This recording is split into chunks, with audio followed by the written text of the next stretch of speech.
কোটা সংস্কার আন্দোলনে কোনো ধরনের উস্কানি না দিতে ছাত্রলীগের প্রতি প্রধানমন্ত্রী নির্দেশ দিয়েছেন বলে জানিয়েছেন আওয়ামী লীগ সাধারণ সম্পাদক ওবায়দুল কাদের। একই নির্দেশ আইনশৃঙ্খলা বাহিনীকেও দেওয়া হয়েছে। সকালে দলের যৌথ সভা শেষে ব্রিফিংয়ে তিনি বলেন, আনুষ্ঠানিক বৈঠক না হলেও বিশ্ববিদ্যালয়ের শিক্ষকদের সাথে যোগাযোগ আছে, এ বিষয়েও দ্রুত সমাধান হবে। 6000 mAh ব্যাটারির one and only power master NextG N73। সরকারি চাকুরিতে কোটা পদ্ধতি সংস্কারের দাবিতে গত এক সপ্তাহ ধরেই আন্দোলন চালিয়ে যাচ্ছে শিক্ষার্থীরা। শুরুতে শুধু রাজধানী কেন্দ্রিক থাকলেও বর্তমানে এই আন্দোলন ছড়িয়ে পড়েছে সারা দেশে।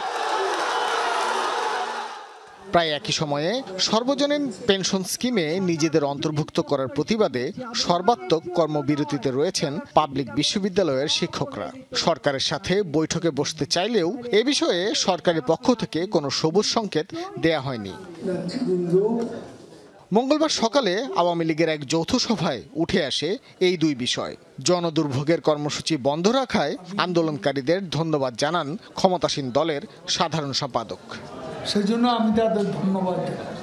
সংশ্লিষ্ট সকল পক্ষের বক্তব্য শুনে আদালত কোটা পদ্ধতির বিষয়ে বাস্তব সিদ্ধান্ত নেবে বলে আশা প্রকাশ করেন ওবায়দুল কাদের। এই আন্দোলনে কোনো ধরনের উস্কানি না দিতে দলের কর্মীদের নির্দেশও দেন তিনি। যেহেতু শিক্ষা প্রতিষ্ঠান, ছাত্রলীগকে খুব সতর্কভাবে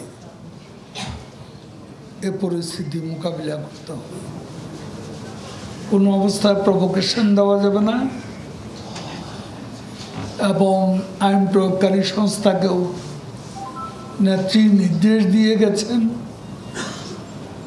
তাদের পক্ষ থেকেও কোনো প্রভোকেশন যাতে না দেয়া। ওবায়দুল কাদেরের বক্তব্যে উঠে আসে বিশ্ববিদ্যালয়ের শিক্ষকদের চলমান আন্দোলনের বিষয়। সরকার শিক্ষকদের অসম্মান করছে না বলেও জানান তিনি। তাদের প্রতি কোনো প্রকার অসম্মান তো আমরা করছি না। যোগাযোগ তাদের সঙ্গে আছে, আনুষ্ঠানিক হয়তো কোনো বৈঠক হয় না। আমরা আশা করি সেটাও খুব বেশি জটিল সমস্যা নয় যে সমাধানেরও। সাম্প্রতিক আন্দোলনগুলোর উপর ভর করে কেউ যাতে সরকার বিরোধী আন্দোলনের সুযোগ নিতে না পারে সে বিষয়ে সজাগ থাকতে সকলের প্রতি নির্দেশও দেন ওবায়দুল কাদের। ভাস্কর ভাদুরী, যমুনা নিউজ, ঢাকা।